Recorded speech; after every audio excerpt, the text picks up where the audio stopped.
പോകുന്ന ഒരു സ്ഥലം വരെ പോവാണ് കേട്ടോ. ഞാൻ ഇതുവരെ കണ്ടിട്ടില്ലാത്തൊരു കാര്യം കാണാനായിട്ട് പോവാണ്. അവിടെ ചെല്ലും പറയാം ടിക്കറ്റ് കിട്ടുമില്ലേ, അതെങ്ങനെയാണ് ചന്തുട്ടും പറഞ്ഞത് കാര്യം സത്യമാണ് കേട്ടോ. ഞങ്ങൾ ആരും കാണാത്ത ഒരു കാഴ്ച കാണാനാണ് കേട്ടോ ഞങ്ങൾ ഇന്നീ പോണത്. എൻ്റെ ജീവിതത്തിൽ ആദ്യമായിട്ടാണ് ഞാൻ ഇതൊക്കെ കാണാനായിട്ട് പോകണ കേട്ടോ. ഇതുവരെ നമ്മുടെ തൃശ്ശൂർ വന്നിട്ട് കാണാനായിട്ട് പറ്റിയിട്ടില്ല. അപ്പം ഇത്തവണ വടക്കേ സ്റ്റാൻഡിൻ്റെ അവിടെയാണ് കേട്ടോ അക്വേറിയത്തിൻ്റെ ഷോ തുടങ്ങിയിട്ടുള്ളത്. അപ്പോൾ ഇത് തീരാറായെന്ന് എനിക്ക് തോന്നണത്. കാരണം ഞങ്ങൾ പോയപ്പോൾ തന്നെ വെക്കേഷനൊക്കെ കഴിഞ്ഞ് ലാസ്റ്റ് ദിവസം ഞങ്ങൾ പോണത് കേട്ടോ.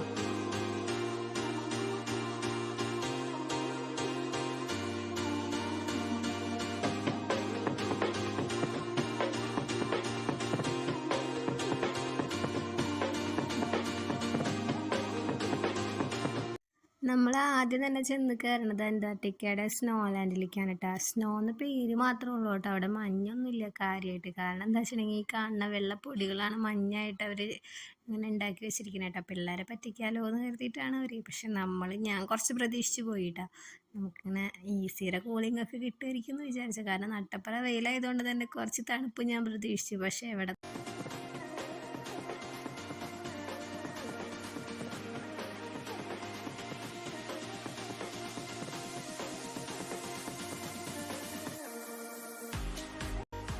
അടുത്തത് നമ്മൾ പോയതാണ് കേട്ടോ അണ്ടർ വാട്ടർ ടണലിലേക്ക്.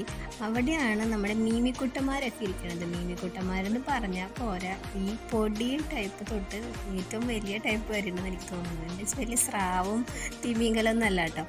നമുക്ക് കണ്ട അത്യാവശ്യം പേടിയൊക്കെ തോന്നുന്ന തരത്തിലുള്ള മീനുകളുണ്ട് കേട്ടോ അവിടെ. ചിലതിനൊക്കെ കണ്ട് നമുക്ക് ചിരി വരും കണ്ടോ. ഇതൊക്കെ കണ്ടിട്ട് എനിക്ക് തോന്നിയത് ഇനി ഡബിളാണോ അതോ ട്രിപ്പിളാണോ എന്ന് തോന്നിപ്പോയി. ഗ്ലാസിൻ്റെ എഫക്റ്റ് കൊണ്ട് തോന്നുന്നതാണോ 3D ആണോ എന്നും അറിയണില്ല കേട്ടോ. അച്ഛനും മക്കളും എന്തേ മീമിനെ കണ്ട് നോക്കണം.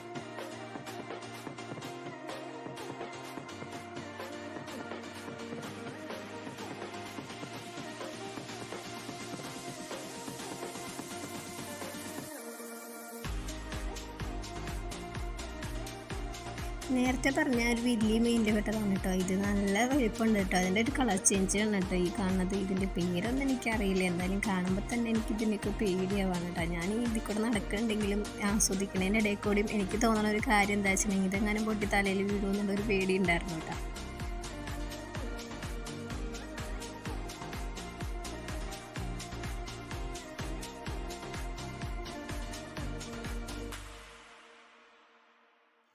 ശരിക്കും നമ്മൾ കടലിൻ്റെ അടിത്തട്ടിലൊക്കെ പോയ പോലെ തോന്നും കേട്ടോ. കാരണം നമുക്ക് നല്ല മീനിൻ്റെ സ്മെല്ല് അറിയുന്നുണ്ട് കേട്ടോ അവിടെ.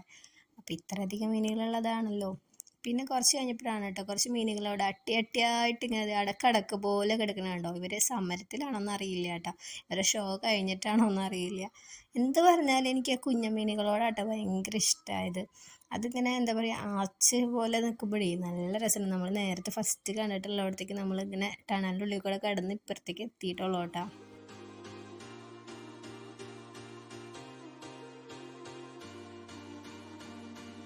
കണ്ടതിൽ ഇതൊരു വെറൈറ്റി മീനായിട്ട് തോന്നിയിട്ടോ. അതിൻ്റെ പേരൊന്നും അറിയില്ല. പക്ഷേ ഇത് എപ്പോഴും ഇങ്ങനെ തന്നെ വായും തോന്നി ഇങ്ങനെ ഇരിക്കുന്നതാണ്.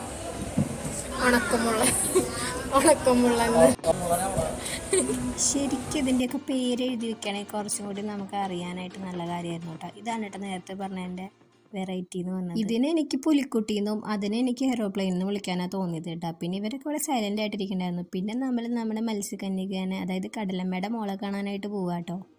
അങ്ങനെ ജീവിതത്തിൽ ആദ്യമായിട്ട് മത്സ്യകന്യകേനെ നമ്മൾ കണ്ടു കേട്ടോ.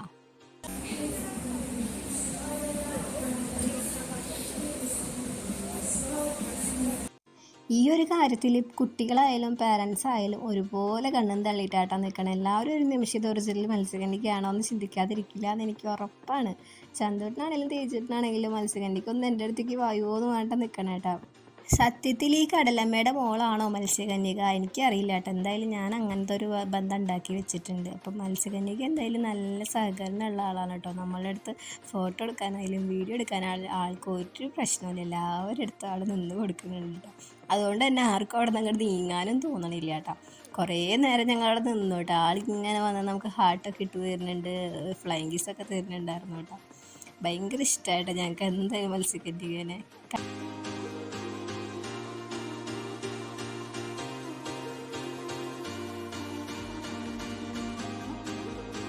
അങ്ങനെ മത്സ്യകന്യകനെ കണ്ട ക്ഷീണം മാറാൻ ചന്തുട്ടിനൊരു ഐസ്ക്രീം വാങ്ങി കൊടുക്കേണ്ടി വന്നു കേട്ടോ. പിന്നെ നമ്മൾ ചെന്നത് നല്ല നമ്മുടെ പഴയ മിഠായികൾ, നൊസ്റ്റാൾജിയ നൊക്ലാച്ച മിഠായികൾ എടുത്തിക്കാണ് കേട്ടോ. നൊക്ലാച്ച മിഠായി എന്ന് പറഞ്ഞാൽ പോരാ, ഞാൻ കണ്ടിട്ട് പോലില്ലാത്ത പല മിഠായികളും അവിടെ കണ്ടിട്ടുണ്ട്. ചിലപ്പോൾ എൻ്റെ മുന്നത്തെ ജനറേഷൻ്റെ ആയിരിക്കാം.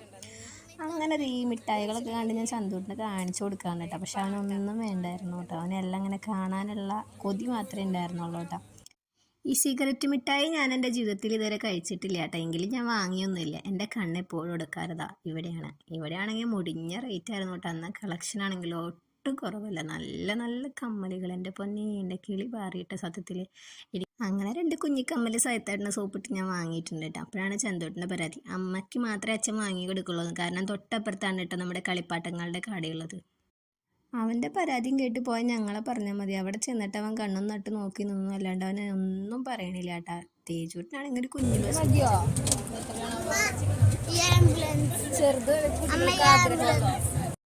കാർ എടുക്കുമ്പോൾ പറയും ബസ് വേണമെന്ന്, ബസ് എടുക്കുമ്പോൾ പറയും താറ് വേണമെന്ന്. ലാസ്റ്റ് ഒരു ആംബുലൻസും ഒരു ട്രെയിനും ഒപ്പിച്ച് ഞങ്ങൾ അവിടെ നിന്ന് സ്ഥലം വിട്ടു കേട്ടോ. ഒരു ദോശത്തട്ട് വാങ്ങിയതിൻ്റെ ക്ഷീണം എനിക്ക് ഇതുവരെ മാറിയിട്ടില്ല കേട്ടോ. അപ്പോൾ ഞാൻ ആ ചേച്ചിയുടെ അടുത്ത് അതിൻ്റെ ടിപ്സൊക്കെ ചോദിച്ച് മനസ്സിലാക്കായിരുന്നു. അപ്പോൾ ആ ചേച്ചി പറഞ്ഞു സവോള ഇട്ടിട്ട് നന്നായിട്ട് വെളിച്ചെണ്ണ ഒഴിച്ച് ഇങ്ങനെ വാട്ടി കഴിഞ്ഞിട്ടുണ്ടെങ്കിൽ ദോശത്തട്ട് എല്ലാ തട്ടൊക്കെ റെഡിയാവും.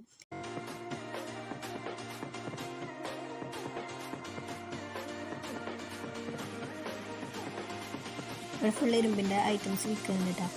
ഞാൻ ചെറിയ ചട്ടക്കൊക്കെ നോക്കി തപ്പി കണ്ടുപിടിക്കാണ് കേട്ടോ.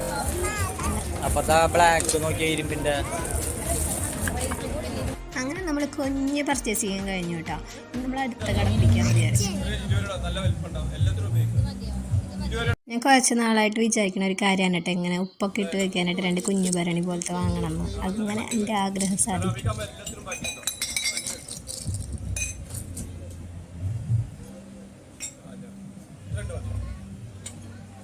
അപ്പം നമ്മളുടെ പർച്ചേസിംഗ് ഒക്കെ കഴിഞ്ഞ് നമ്മൾ പുറത്തേക്ക് കിടന്നു കേട്ടോ. അപ്പോഴാണ് ഇവിടെ ഫുഡ് സ്റ്റോളുകളൊക്കെ കാണുന്നത്. അങ്ങനെ ഒരു ഗ്രേപ്പ് ഫ്ലെയിമൊക്കെ അടിച്ച് കുറച്ച് നേരം നമ്മളവിടെ പോസ്റ്റാക്കി നിന്നു കേട്ടോ. പിന്നെ ഇവിടെ ആരും ഒന്നിലും കയറണ കണ്ടില്ല, കാരണം നട്ടപ്ര വെയിലെന്ന് പറഞ്ഞാൽ നട്ടപ്ര വെയിലാണ്. ആർക്കും നല്ല വട്ടമൊന്നും ഇല്ലതിൽ കയറിയിരിക്കാനായിട്ട്. അപ്പോൾ എല്ലാവരും വെയിലാറാൻ നല്ല വെയിറ്റ് ചെയ്ത് ഇങ്ങനെ സീറ്റ് പിടിച്ചിരിക്കുകയാണ് കേട്ടോ. അങ്ങനെ ഞങ്ങൾ അവിടെ നിന്ന് ഇറങ്ങിയിട്ടാ. അപ്പോൾ ഇന്നത്തെ അക്വേറിയത്തിൽ പോയിട്ടുള്ള രസകരമായ കാഴ്ചകളൊക്കെ എല്ലാവരും കണ്ടല്ലോ. അപ്പോൾ എല്ലാവർക്കും ടാറ്റാ.